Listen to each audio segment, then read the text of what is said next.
എന്താ ഇവിടെ നാട്ടിൽ കിട്ടാത്ത സാധനങ്ങൾ എന്ന് പറഞ്ഞാൽ ഗൾഫത്തെ മന്തിയും കിട്ടൂല, ഗൾഫത്തെ ഈത്തപ്പഴവും കിട്ടൂല. അപ്പൊ ഞാന് ഗൾഫത്തെ മന്തി പള്ളം അർത്ഥം തിന്നിട്ട് നല്ല ഈത്തപ്പഴം കൂടി കൊണ്ടുവന്നാണ്.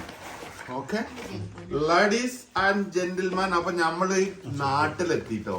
ഗൾഫിലെ നമ്മളുടെ തേരോട്ടം കഴിഞ്ഞ് നമ്മള് നാട്ടിലെത്തിയത് മുറിയുന്നില്ല. അപ്പൊ നമ്മളൊന്ന് പെട്ടി പൊട്ടിക്കലാണ്. നാട്ടിലേക്ക് നമ്മൾ കൊണ്ടുവന്ന സാധനങ്ങൾ എന്താന്ന് പറഞ്ഞിട്ടുണ്ടെങ്കിൽ ഓൺലി ഈത്തപ്പഴം മാത്രമേ കൊണ്ടുവന്നുള്ളൂ. കാരണം എന്താന്ന് പറഞ്ഞിട്ടുണ്ടെങ്കിൽ ഡ്രൈ ഫ്രൂട്ട്സും അതും ഇതും അമ്മ മണ്ടിപ്പരിപ്പും കിണ്ടിപ്പരിപ്പും സാധനങ്ങളൊക്കെ ഇവിടെ നാട്ടിൽ കിട്ടും.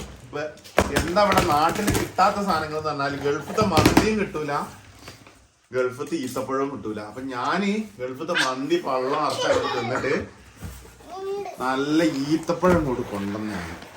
ഓക്കെ ഇവിടെ നോക്കിയോ എന്നെ കാണിക്കണ ഈത്തപ്പഴം മാത്രമാണ് കഴിച്ച് ഞാൻ കൊണ്ടുവന്നത്. നോമ്പൊക്കെ ആണല്ലോ വരുന്നത്. ഇങ്ങോട്ട് നോക്ക്, നമ്മളുടെ സ്വന്തം തോട്ടത്തിലത്തെ ഈത്തപ്പഴം മാത്രമാണ് കൊണ്ടുവന്നത്. മന്തി പള്ളറച്ച് ഞാൻ അവിടെ നിന്ന് തിന്ന് ഈത്തപ്പഴം കൂടെ കംപ്ലീറ്റ്ലി ഈത്തപ്പഴവും കുറച്ച് ഓട്സിനും ഇട്ടാ. ഇങ്ങോട്ട് നോക്ക്, ഇത് കാണിച്ചു കൊടുക്കും തന്നെ. കംപ്ലീറ്റ് ഈത്തപ്പഴം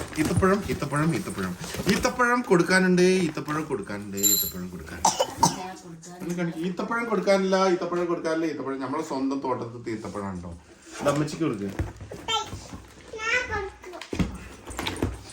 ഇത് ഓരോന്ന് ഇതൊന്ന് വാപ്പിച്ചിക്കോ, ഒന്ന് മമ്മക്ക് കൊടുക്കും. ഒന്ന് മമ്മക്ക് ഒന്ന് വാപ്പിച്ചിക്കോ.